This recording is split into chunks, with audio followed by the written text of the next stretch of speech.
Dalam studi konflik kontemporer, istilah perang saudara internal kini usang akibat fenomena giant connect component di mana aktor lokal dan global menyatu dalam satu jaringan.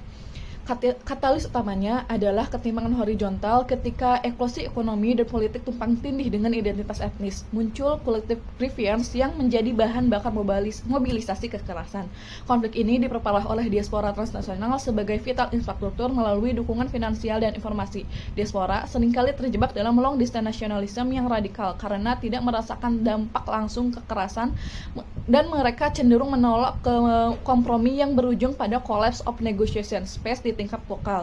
Contohnya pada kasus Papua, kerangka Great Grievance terlihat nyata. Kekayaan sumber daya alam berinteraksi dengan marginalisasi struktural. Internasionalisasi isu oleh jaringan diaspora inilah yang menguji konflik dalam durasi panjang yang melampaui batas domestik.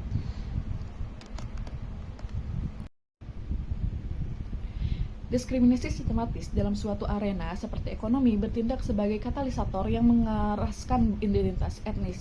Dalam studi hubungan internasional, fenomena ini dijelaskan melalui social identity theory ketika akses terhadap sumber daya atau lapangan kerja dibatasi berdasarkan garis etnis. Individu mengalami deprivasi relatif. Identitas ini yang awalnya cair berubah menjadi kaku dan terpolarisasi karena berfungsi sebagai mekanisme pertahanan sekaligus alat mobilisasi politik.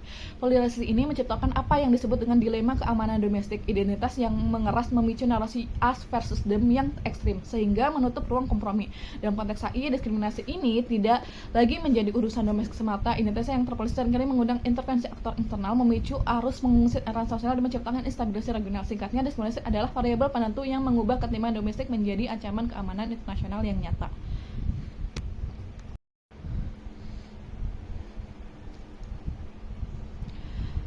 Kekerasan seringkali bukan sekedar ledakan emosi, melainkan strategi rasional elit untuk mempertahankan kekuasaan atau mengamankan sumber daya yang sejalan dengan teori rasional choice. Dalam logika ini, identitas etnis digunakan sebagai alat mobilisasi yang murah dan efektif untuk mencapai tujuan politik. Namun, analisis kritis menunjukkan bahwa rasionalitas tidak bekerja di ruang hampa. Perspektif konstruktivisme beranggapan bahwa emosi dan identitas adalah kerangka yang memungkinkan perhitungan rasional itu terjadi tanpa adanya konstruksi sosial tentang ancaman etnis. Elit tidak akan bisa memobilisasi massa. Sebagai contoh, dalam konflik Sudan 2023-2024, perbedaan kekuasaan antara RSF dan SAF adalah kalkulasi rasional antara kontrol negara. Namun eskalasi kekerasan etnis di dapur membuktikan bahwa sentimen identitas dipandang secara strategis untuk memperkuat loyalitas militer. Kesimpulannya, kekerasan etnis adalah interaksi strategi, tujuannya mungkin rasional kekuasaan, tetapi metodenya mutlak bergantung pada konstruksi identitas dan emosi kolektif.